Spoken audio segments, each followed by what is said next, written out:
listening to the Straight to Video podcast with Rob Lane.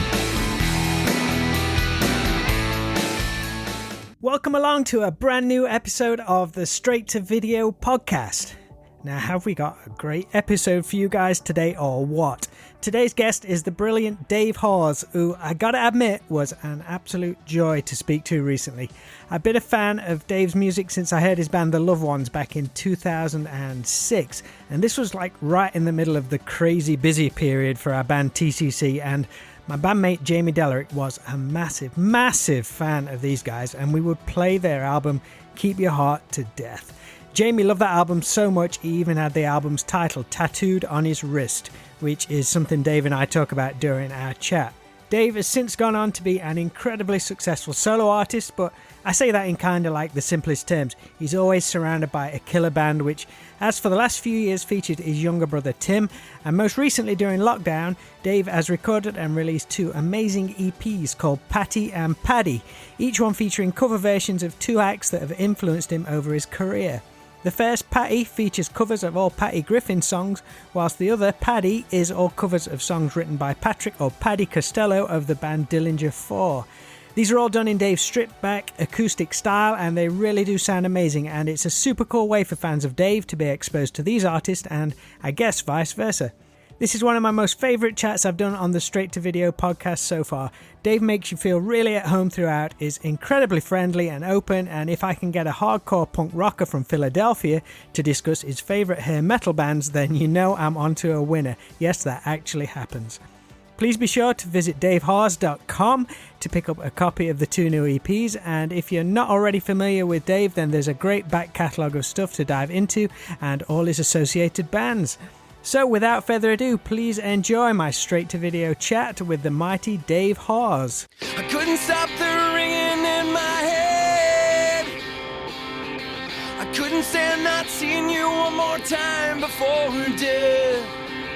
I want to turn it on and turn you up again while we're still in our prime. I want the next 30 minutes to feel like a fucking crime. I might need your help to sing these songs. I've been losing blood, spinning wheels for far too long. You clap in time, I'll make it rhyme, and we'll pretend we're in our prime. In our prime. Oh, ache with me and I'll ache with you. I wanna do with you. Oh, dance with me.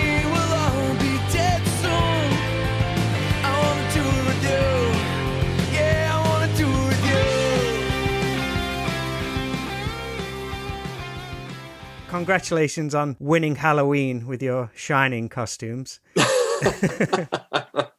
Thanks.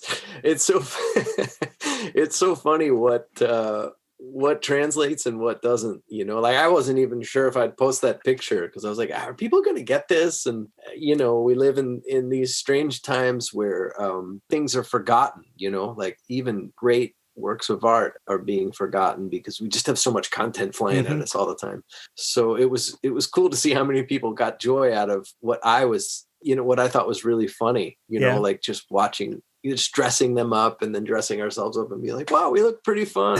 We look pretty close to the original, you know, and then obviously people online were thrilled. So that was, that was pretty fun. How were your Halloween spent back in Philadelphia? Was it a big thing back then? Oh yeah, it was great because, you know, you had a lot of people crammed in close to one another. So lots of houses to go to, a lot, you know, different parts of the neighborhood, everybody celebrating pranks and things the night before, which is Mischief Night. So it's just sort of that all American thing you think of in the movies, you know, was kind of what we grew up with. And then here, there's an element to that even to this day, you know, here in California, in Santa Barbara, in this town.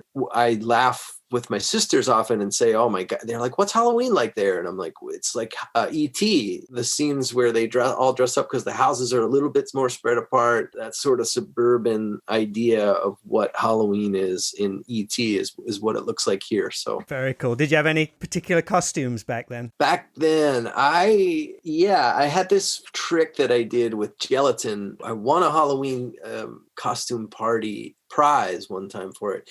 You cut a ping pong ball in half and draw an eye on it and stick that to your face and apply all this gelatin to your face and let it dry. And so you look like you have a melted eye and a melted face. Right. And you can sort of, that does all the work for you. I'm going to look on YouTube for that. Yeah, you could find it's easy to do with a pack of gelatin and or Jello or whatever and a ping pong ball. And then I was just sort of all your standard things. I was Spider-Man and Batman and all that stuff. But one of my best costumes was a couple years ago when I first moved here with my wife. We got invited to it was a baby shower. Someone had become pregnant, so it was a dual baby shower and Halloween party. And so I showed up as a baby shower to the baby shower.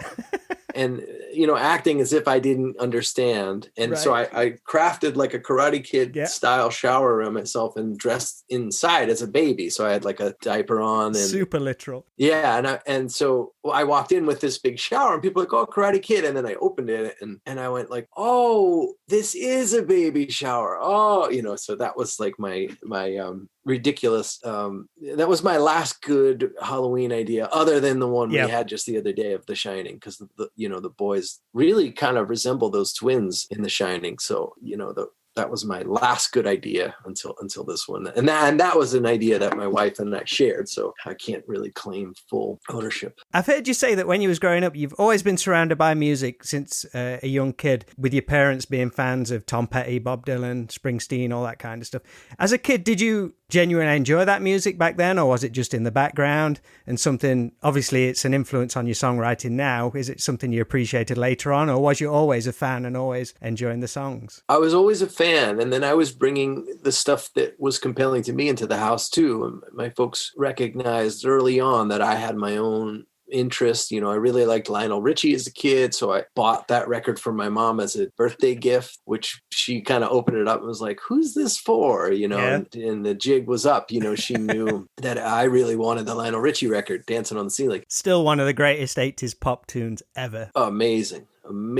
Lionel Richie is so talented. So and I love Thriller. I guess the whole house loved Thriller. We all agreed on that one. I liked I guess I did like the Dylan stuff they were playing. I loved Born in the USA. I loved Petty, and I guess I loved it all, and then had my own stuff that I was bringing in. The Hooters were an 80s Philadelphia export that I got super into. My folks liked them and were into it and were proud that they were like a Philly band that was going on an international kind of ride. But how was you exposed to them? Was you exposed to them because they were a Philadelphia band, or did you see them on MTV? And there was like a weekend magazine that would come in the Philadelphia Inquirer, and they were on the cover when the record Nervous Night came out. And they looked really cool to me, and I was like, is that song that I keep hearing on the radio on the way to school? And put all that together as a really young kid. And I had a couple uncles that were really influential. They would play music for me. I remember my uncle Steve played for me the 2 Tickets to Paradise, and he turned me on to Eddie Money. And then another uncle was into the Clash, my Uncle Bob. And so I had not only my dad, but my dad's friends all were recognizing this intense passion I had for music and stoking it with their own record collection. So I'm always grateful. When we play Philly, I try to always make reference, because those guys still come to see, to the shows. So so cool. It's really cool. Yeah. I'm always thankful that I, at a young age, had an uncle who, and these guys were like evangelical Christians. Like somehow they were allowing themselves the pleasure of rock and roll while being told by their culture that, rock and roll is kind of not that cool. Yeah. And so for them to turn turned me on to London Calling and stuff like that was a great gift. Am I right in thinking the Hooters were your first concert, first big show? Yeah, I'd gone to, again, like it was an evangelical Christian background. So I had seen some of those performers that, that would come through on the church circuit. And those were concerts, sort of, they were sort of church sponsored and seemed a lot more like worshipy, and,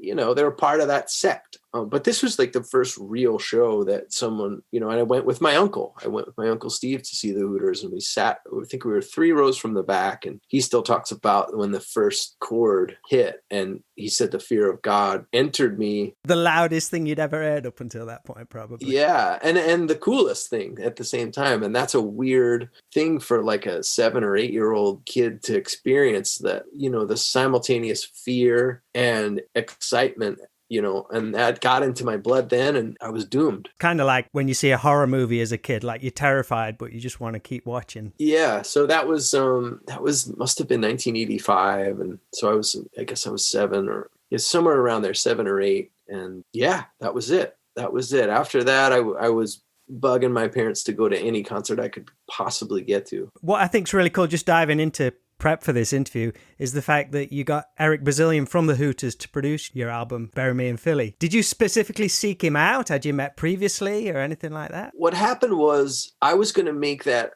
set of songs that became Bury Me in Philly with the same people that I made Devour with. And the studio we made that record in went away. It's been sold. It was a legendary studio in Los Angeles that, they couldn't keep open, and, for whatever reason. It was more valuable being sold than it was open as a studio. So it became increasingly more difficult to figure out a way to make that album in California. And on the touring for Devour, a radio station in Philly was playing my songs, and I thanked the DJ, and I had been a fan of that radio station. I said, I've been listening to you since the Hooters or whatever, and Hell and Light. The DJ was like, oh, Eric's my friend. Like, you should invite him to the Philly show that's coming up. And I was like, okay, well, sure, if you want to connect us. And I invited him, and he got right back to me in an email and was like, I'd love to come down. And I said, well, do you want to do, and we danced. And he was like, yep. And he showed up at sound check with his guitar and, taught the members of the band that sort of didn't quite know it yet, me included,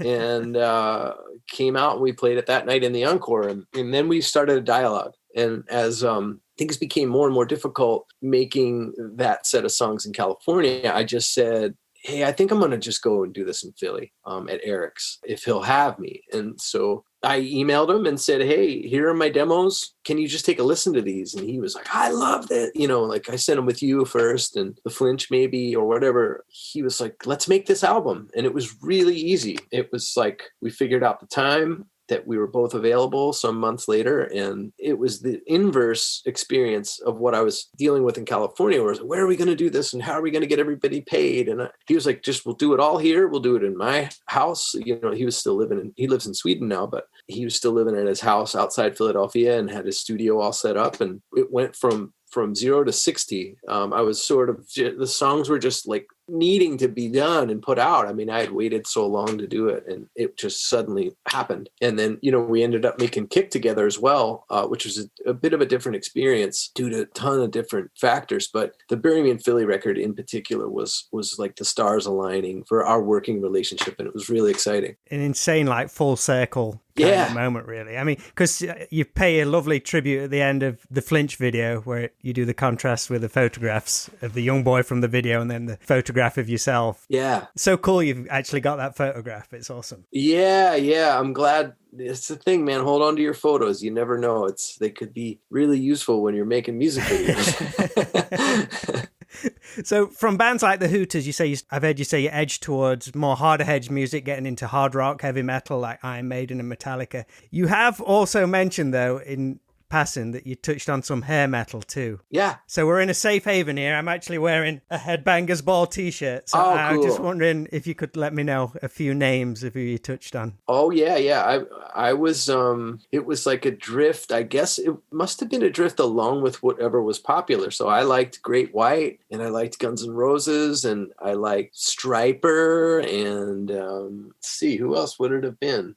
White Lion was a serious favorite of mine. There's some great songs on Big Game and on Pride, obviously. That was like a hit record. But yeah, I was into a lot of that stuff via MTV. Yeah. This would have been the late 80s. I guess I was into U2. I was really into Rattle and Hum and all that whole era, and then drifted from there into hair metal and metal in general. I liked Iron Maiden. It was sort of like whatever was available through Headbangers Ball or through like Circus Magazine and things like that. Did you buy copies of Metal Edge? Metal Edge was my Bible.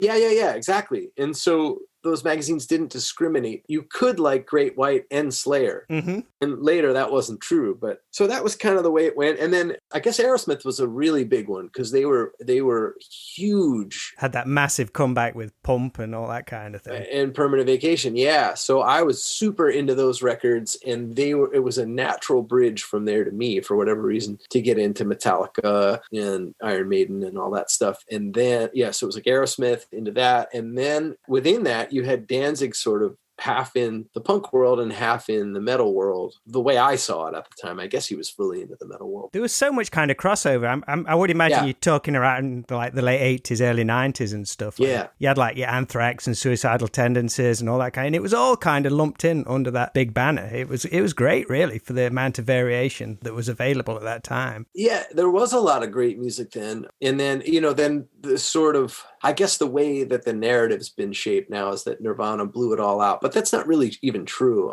Guns N' Roses stayed really popular. Metallica stayed really popular. And so, all of that, for me, those distinctions weren't as crucial till I was a little older and into like hardcore punk, which is super like really niche. And to some degree, it's a closed-minded place to be because like you sort of got to get rid of you did in the late 90s, you sort of had to get rid of all your other records because it was like, no, we're into this. It was like sort of religious and shitty because half of that hardcore punk, if you play it and then put on Aerosmith, you're never going to go back to it. You're going to keep Aerosmith. And so maybe that's why they wanted you to throw away your Aerosmith records. But yeah. But anyway, all those distinctions were less critical in the early 90s to me because I saw all of this as like antithetical to the way I was being raised. Right. It was all rock and roll to me. It was all different ways to deliver a free-spirited way of life. So Aerosmith, Nirvana, Pearl Jam, Metallica. Take it all in. Just more music to discover, yeah.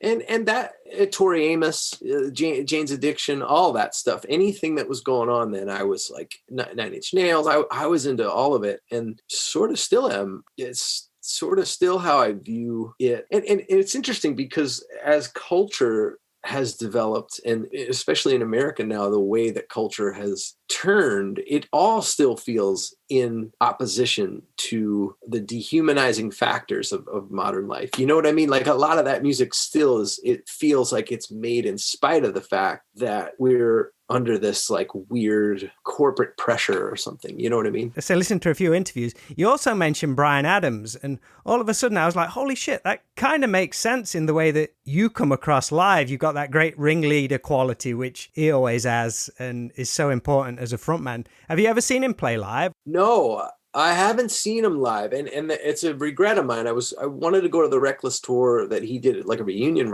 Reckless tour or a celebration tour of that record a couple of years ago, and I missed it because I was touring, and I never saw him as a kid, even though he was a huge influence on me. Reckless is still one of my favorite albums. It's one of the best. I always say it's like one of the best Bruce Springsteen albums you can find. It's like it's in that same family. And obviously Bryan Adams can write all kinds of different songs and they're always great. But in that particular moment, I feel like he tapped into a thing that was just magic. That record has so many great songs on it. But no, I haven't seen him live. I've obviously seen Bruce Springsteen many times live. And they share that ability to kind of bring the whole crowd in and just rally the troops kind of thing.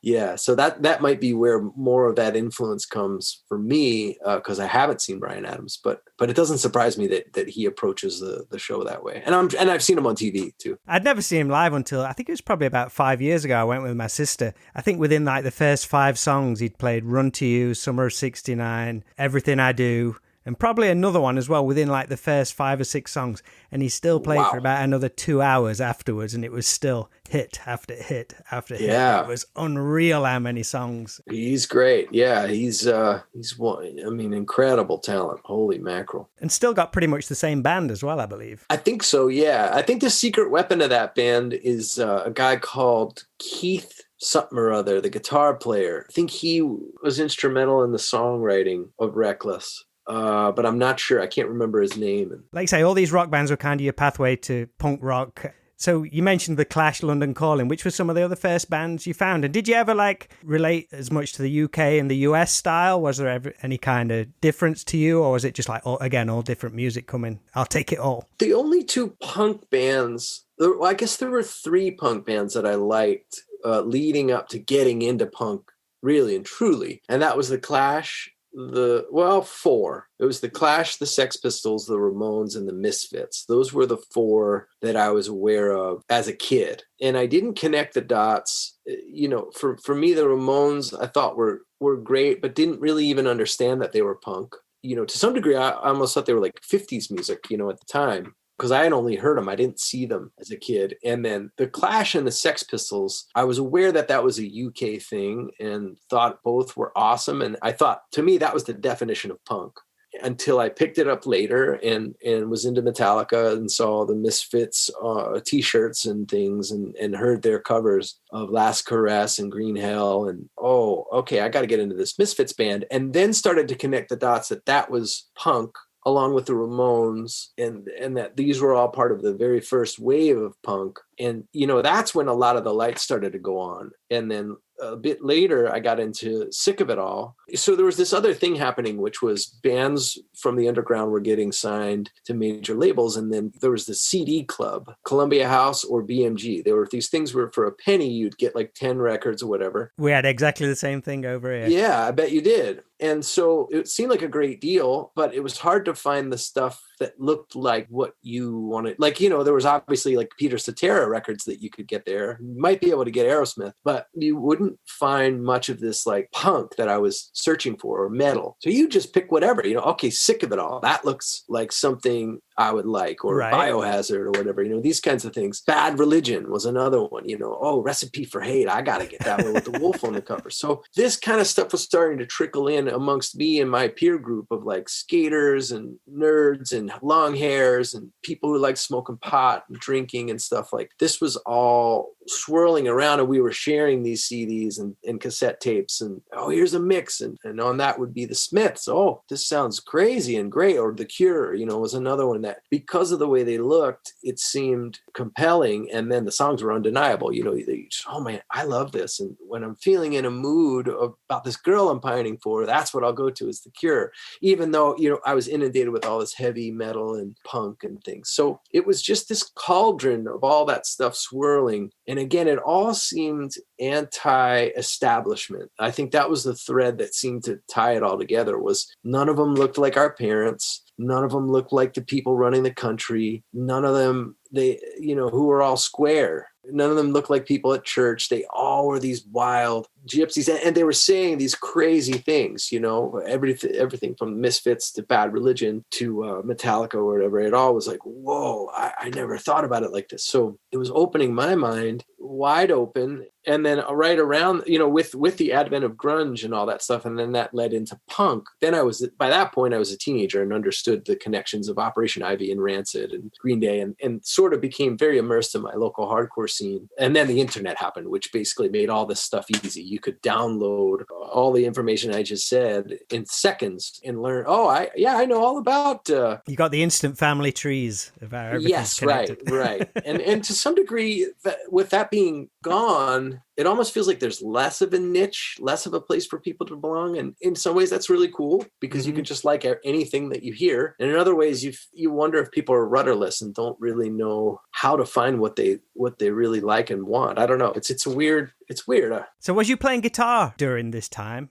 Yep. Yep, I was playing guitar. I started playing guitar around 12 and had, the argument with my dad of, he's a guitar player and a good one. And he had great guitars, like guitars that I covet to this day and amps that I covet to this day. But at the time, things like the BC Rich and the pointed Ibanez guitars and all that, those were all in vogue. And so when I went, I'd saved up some lawn mowing money and wanted to buy a guitar, my dad was like, don't buy a BC Rich. Right. You want a Strat. And I was like, a Strat?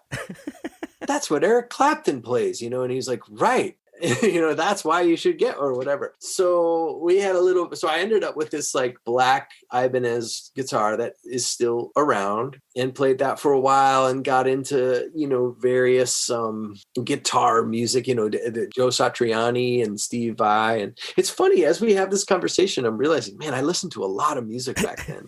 Yeah. And the cool thing was, if you were into guitar and that kind of music, it was heaven, because you had Eddie Van Halen and then later the guy from Pantera, who was like an insanely good guitar player. You could really see a path forward playing this guitar to a lot of people and having it be really cool, so that was simultaneously going on with, getting a guitar, learning how to play it a little bit, getting it okay enough to deliver a little riff or whatever, and falling in love with it, because all the stuff is guitar based music. Did you know anyone in your city who kind of managed to break out and make a career in the music industry, other than like the Hooters, who we said previously? Was there anyone from like kind of your age bubble, let's say, which in turn inspired you as a kid to think this is actually possible to do? Absolutely not. And that was such an enormous influence, not having someone that I could look to that did it. They just looked like Martians to me. It looked like something, and especially because so many of these people were so proficient. You had Eddie Van Halen, who there was no way I would ever get as good, even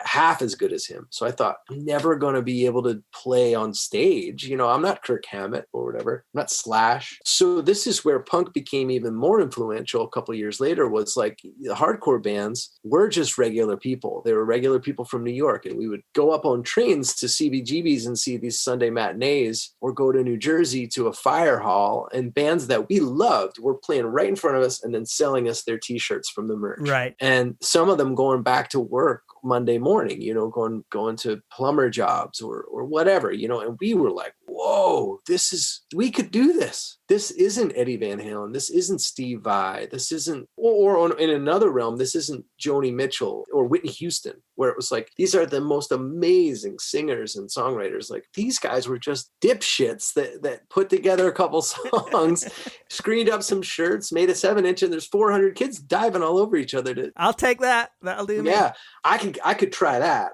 I can't get Eruption down. So this was a big motivator. This was huge at 15 or 16. And that's when I started my first band with a couple guys who were a little bit older than me, neighborhood guys. And we suddenly were playing shows. We put together a couple songs, and we knew some people, and suddenly we're playing on a bill with H2O and Vision and so on. Bands that to us locally were pretty popular, and they were taking us in and at least being kind enough to play our shows or put us on bills. And so that was an entree into it, but not as a career. That came a little later. Through all that, I started roadieing as well. I roadied for a band called Kid Dynamite, who were getting some popularity and notoriety, and they broke up. And so in that small kind of bubble, sick of it all, we had done some stuff, and I knew their road crew from doing stuff with Kid Dynamite. And they said, hey, our drum tech's leaving. Do you want to fill in? And then suddenly I'm on tour with this band that just a couple years prior, I was like literally like printing. I would get an internet connection, which was rare then, and print out a 10-page interview with them just to read about what they were talking about. A couple years later, I was touring Europe with them. So good. Really cool. And what I realized pretty quickly was these guys were just what I had described earlier. They're just regular guys who happened to put one foot in front of the other and build it into a thing. And people were drawn to it, and it made them enough money that they didn't have another job. That was unheard of to me. So you kind of get in this little master plan. You saw like the bands on a lower level doing like the 400 kid shows, like that's achievable. Then you meet these other guys who are similar kind of guys. So, all right, that's the next achievable point. Right. And by doing all this, you get to know a lot of people. I was gregarious. I ended up with the Bouncing Souls, who were from New Jersey. Now, this was different. This was clutch because New Jersey is not New York. Sick of It All, as much as I did work for them and learned a lot from them, they were still this like giant deal in Europe then. And they were from New York, which is a place that's not Philadelphia. It's not New Jersey. It's the biggest city in the world. Of course they became famous, was my thinking. Bouncing Souls was different. They were even more down to earth, and they weren't on a major label, and they weren't big in Europe. And they had put one foot in front of the other just by doing the fire hall shows. Okay. And by the time I got to know them, they were just on the cusp. They were just breaking out of that and playing big clubs and stuff, and still touring. They weren't even touring in a bus. They were touring in this converted box truck. And so this was where I said, oh my God, this is how they do it. They're smart with their money. They understand what the genre is they're playing in. They understand how to tour within it. They understand what to do, and they write great songs. And they were also encouraging me. At that point, I had been showing people my songs and playing my little riffs for sound check and stuff. And they were going like, why don't you do this? And right. So I had the benefit of seeing how it was done in various iterations and the encouragement of these people who I looked up to saying, hey, go do this for yourself. You can have this. And then that's what led to me starting the Loved Ones. From then on, it's pretty clear. You know, we did a couple records, toured internationally, did okay. And then I started my solo career on the heels of that. You kind of went like a Noel Gallagher route. He was like a roadie for the Inspiral Carpets, I believe, before he teamed up with Liam to do Oasis. Yeah, a lot of people have done that. Wasn't Lemmy Jimi Hendrix's roadie for a minute? And yeah, there's a couple instances. I think it's hard to muster the courage to get up on a stage and to make albums and songs and sing them for people. And I think maybe when you're adjacent to it for a little while, for me, it really made the fire. It fed the fire because I was like literally, physically 6 feet away from doing it. The microphone's right there. The guitar amp's right there. I loaded it on. All I really want to do is plug into it and play it. And now I'm that close. I think that probably had a really big impact on wanting to continue. Very cool, man. I want to speak a bit about your relationship with your brother Tim, who came along when you was 15 years old. How was that for you as a teenager? Did you have a reaction to it? Because I guess you were kind of just starting to go out to clubs and stuff, and all of a sudden, here's this other kid. Yeah, that was, Tim was like my parents throwing an emergency brake on the runaway train that I was on.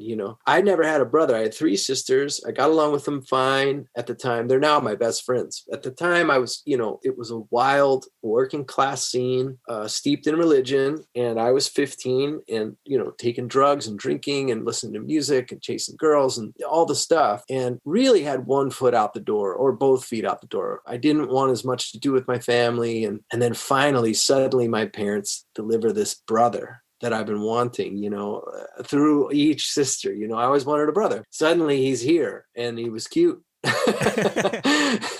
So now instead of going out every night, okay, maybe I'll check in with baby Tim. That's awesome. And then we're building bonds. My sisters and I were bonding over this cute, cuddly little boy. And so it kept me from running for the door. It was like, it was like a warm fire at home that I could go to. And so, as things went on, he discovers like Harry Potter or whatever. And he's like, Dave, you want to read Harry Potter with me? So then I'm on a Sick of It All tour with the Harry Potter book in my bunk. So that when I call Tim at home, I can have something, that we both understand and can talk about. And that happened with music and all this stuff. And then fast forward, he's in college and first or second term of college. And he's like, yeah, I don't know, man. I like going to college. I like learning, but I just don't know what I'm going to apply this to. It's expensive. There's loans, etc. And he had shown some real songwriting aptitude and is a great guitar player, great musician, great singer. He had been in plays at school and performed as the Pirate King for Pirates of Penzance and all this other stuff. Like everybody knew Tim could do it, and then showed this aptitude for songwriting. And I was like, why don't you take a term off? I've got an enormous tour coming up. Like I had 66 shows in North America on Devour. Why don't you come along and I'll show you from loading in the gear to singing the song, singing harm. I'll show show you everything there is to learn about it. And after 10 weeks on the road, you'll know if you hate it or love it. And the first week he hated it. We played the first show in a venue in New Jersey in January where the heat had broke. So I was in a parka, playing a solo show to everyone huddled together because it was so freezing. And he came in with all the requisite confidence of a 20-year-old or whatever he was, a 19-year-old. And I was like, you're not ready. Nope, you can't play on that one. Right. Nope, you can't play on that one kind of thing. And he learned pretty quickly, like, I hate this, but I like playing. And then by the time we really saw most of North America, he was you could tell he was like, oh my God, I saw a bald eagle and I saw the Pacific Ocean again. He'd only seen it He's one getting or two into times. The vibe, the whole kind of flow and the of rhythm. Yeah. We're listening to record. This is a bad brother. I had turned him on to tons and tons of music as he was growing up, but had forgotten to turn him on to Van Halen. And so on that tour, he was like, wait, what's this? And a Hot for Teacher was on. Oh, amazing. Oh, wait a second. We need to do some homework here. Yeah. And we had a long drive ahead. So I turned him on to Van Halen on that drive. And we knit together another thing, despite the chasm of years between us, like that we could love together. It was like suddenly I had this brother. And I guess my development had been arrested to some degree. I'd been on the road for a long time. And so he was starting to really catch up emotionally to where I was. And then we started writing songs together after that. And that's been one of the great joys of my life, is being able to bridge that gap of years and spend time together, traveling, making music, writing songs, just creating this and nurturing this relationship that really would do my mom proud. We lost my mom when he was 11 to cancer. So, as the years have progressed and as we've become so close and, our wives are really close and they're invested in my kids' lives and stuff, like it just is one of the greatest blessings to come along in my life, to have had Tim then and to have him now. He's the best. Did he ever come out to see you with the loved ones? Oh yeah, definitely. Yeah, it was. Yeah. And so he sort of did get a taste of punk. He definitely came to some church basements, and, by that point in the mid 2000s, like punk was just a viable part of rock and roll. Like it was very popular. So we would open for big bands and he'd see it at the Truck, or we'd do our headliner shows and be in that sort of VFW size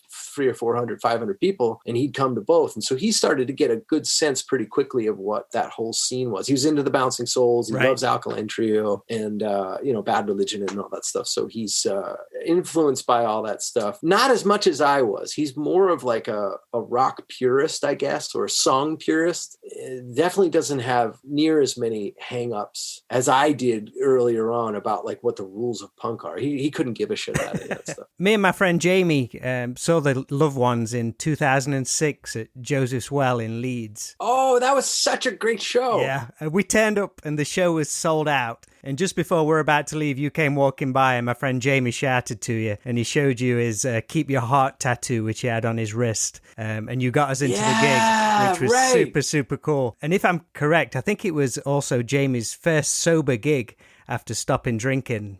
So it was a big night for him, that was. That's awesome. How did things change for you as a performer? Because you got sober. How many years sober have you been now? 5 years. Yeah. 5 years, 2015. How did it change for you as like a performer? Yeah, it changed a lot. I think I improved. I think I didn't lean on the crutch of booze. I leaned on the idea that I had to get better. Was it scary? Yeah, it was terrifying. It was terrifying. It's improved my life in every way, except for the boredom part. That part is still a challenge. I mean, that's why they make baseball and model trains, I guess, things like that, so that adults can stave off the boredom. That's why you have twins, I suppose. Yeah. But no, it's drastically improved my life to quit. It was fun until it wasn't, and then it sort of became more and more of a problem, or it was sort of gas on a fire, right? And that fire, you can use that fire for good or for not. And I'm thankful that I didn't do any program or any of that stuff, so I don't have it's weird. People ask me for advice often through social media and stuff, like, hey, I want to get sober, or hey, I want to do this, like, how did you do it? And I never really have a good answer for that, other than do it by any means you feel like you need. If you need 12 steps step, if you need rehab, if you need like whatever can get you to that place, because I think it just is different for everybody. But yeah, it's drastically improved performing and songwriting and being able to stay focused on treating this like an actual job and being a good husband and a dad and a brother and a friend. I just think all that stuff I'm better at because I don't have myself as my first priority. And I think booze lubes that idea, you know. To bring things to present day, congratulations on the release of the 2 new EPs. Oh, thanks. They really do sound amazing. Thank you. Was it like home recording? Yeah. Yeah? Freaking sounds great, dude. Could you tell Thanks. someone like myself, who is unfamiliar with both Patty Griffin and Paddy Costello of Dillinger 4, why you chose those particular artists and how you went about choosing the songs from their catalogue? Yeah, Dillinger 4 is a punk rock band from Minneapolis who were like the extreme version of the Replacements. They were drunker, even wilder, even looser in terms of their approach. They were never taking it seriously in terms of it being a career. They just made these albums and toured for the fuck of it, and happened to be amazing songwriters. And I fell in love with them in the late 90s. At the same time, I fell in love with Patty Griffin's work. She's an incredible singer-songwriter. She's originally from the Northeast, I think Massachusetts, and she lives in Austin now. She started late, I guess like in her mid-30s, she started writing songs after a breakup and ended up writing all these songs that like the Dixie Chicks and Susan Boyle from American Idol. Right, okay. Kind of like Kelly a Linda Clarkson. Perry kind of thing. Yeah, but less like rock and pop, more like in that sort of Americana, Emmylou Harris kind of place. And both really impacted me early on as a songwriter and really were like safe havens for me to go to lyrically at a young, impressionable age. And I still love both of those songwriters with all my heart. So I happened to record a cover of Dillinger 4 song some years ago and realized, oh shit, his name's Patty too. Right. Like those were kind of like two of the only songwriters that I could think of that where I would want to cover an entire album's worth of material. I would do that with Tom Petty, but why? Everybody already knows Tom Petty. And it's because I've been walking with one foot in that world, the singer-songwriter world, and one foot in the punk rock world, I felt like I could introduce people on either side of that fence to the other. So punk rockers who would maybe not listen to Patty Griffin suddenly are turned on to what she does. And then likewise, we've made some pretty decent inroads into the singer-songwriter world over the 4 albums that I've made. And Dillinger 4 was really foreign to a lot of people, a lot of my fans that aren't linked to punk. And so, yeah, it was an experiment initially, something to keep me from doom scrolling during the pandemic and something to do while the boys were down for nap and something to keep Tim and I engaged in the process of recording and making music. And it started to sound pretty good and good enough that we could get a good mix out of it. My friend Andrew mixed it, which I think is why it sounds really good. And my manager was like, hey, you're probably the only person on planet Earth that loves these 2 songwriters with the same amount of fervor. Put this out and see what happens. And I'm glad we did. We got thumbs up from both songwriters. They both communicated excitement and, good job, which is a trip when you're that enamored with their work. And then the fans seem to have dug it and gotten the point. And that's exciting when something that you didn't necessarily mean as like this big step forward connects with people. It was great. It was most fun to make. But then as it's come out, it's been exciting that people are connecting to it because these are dark days, man. These are tough times. And to have something to offer that hopefully brings people some joy and reprieve from all this madness is a thing to be proud of. It's a thing to feel good about. How often do you get to revisit Philadelphia and how much has it changed? Is there anything you particularly miss? I miss it all. Yeah? Yeah, I miss being there. I miss the diversity and culture there. I miss my family and my friends. I was visiting 6 to 12 times a year since I moved here because of touring and recording and things of that nature. But with the pandemic, I haven't been since March. So this is the longest stretch I've gone being away from my people. It's a struggle to stay positive. That's a big part of my life force is being with my sisters and their kids and my dad and of course Tim and his wife and then my best friends are all there too, it's friends since I'm a kid. So I have to figure out a safe way to get back there and visit. It looks like this thing's going to go on and I'm just going to have to figure that out. Maybe I'll buy a beekeeper's suit and they could throw me in the back of the plane and I'll emerge and go see my people, because it's getting to be too long. That's not, no one bargained for this. And I certainly didn't bargain for this when I moved to California, that I would like suddenly not be able to see my people. So it's been difficult, man. It's been, that part of it's been really sad, but yeah, it's a great place. And it looks like, they're all they're at the top of the headlines today as they've turned Pennsylvania towards away from Trump. I guess I'll put it that way. Has it changed a lot since you were a kid? Oh yeah. It's become not so much the architecture, but the cultural. Yes, it's changed a lot. I mean, I haven't been a kid for 30 years. So one of the main things that's happened is it's become more of a hub for artists and musicians and stuff, because New York became priced out. It's so expensive to live there that not only, the sort of the working class nature of Philadelphia has attracted tons and tons of people who want to be in bands and paint and make movies. And so that's been great to see. And it makes me miss it even more when you sort of see, bands like War on Drugs and the Menzingers and so on just develop out of Philly, out of that sort of thing. It makes you proud. And the food culture there is incredible. That's changed a lot. That's changed everywhere, but that's changed in particular in Philly. And for the same reason, your restaurant doesn't have to live and die in Manhattan. It can be in Philly and thrive, and you can sort of make your bones in a less desperate way because it's affordable to be there. So but it's changed for the better. I'd say it's a less violent place, I guess, than when I was a kid. It's a less impoverished, probably more vibrant. That's the vibe I get. I could be off. If somebody wants to check my work, they can, but that's the way it feels. Well, Dave, thank you ever so much. I appreciate it, man. It was lovely to talk. I'm glad that we can trace a through line back to Joseph's Well in 2006 to now. That's really cool. Great show, man. It's fucking awesome. That was a support tour as well. It just blew us away. It was like, this is amazing. That was a particularly great night. Yeah. And Leeds has always stayed in my heart.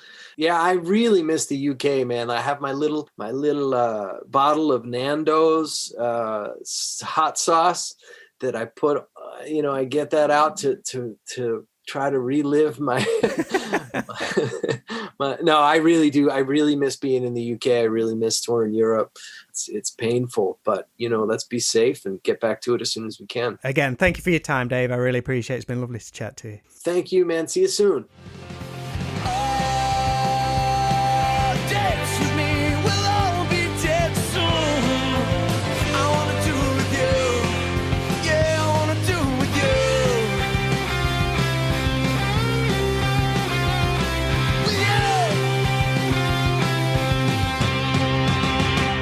Many thanks to Dave Hause for a really fun, open, honest, and totally enjoyable chat here on the Straight to Video podcast. Love that one for reals, and I hope you all did too. If you did, then please share this episode around and tag Dave Hause in wherever you can to let him know what you thought. That's all for this episode, guys. I hope it finds you all safe and well and things are going good for you. And as always, I'm already looking forward to speaking to you all again soon.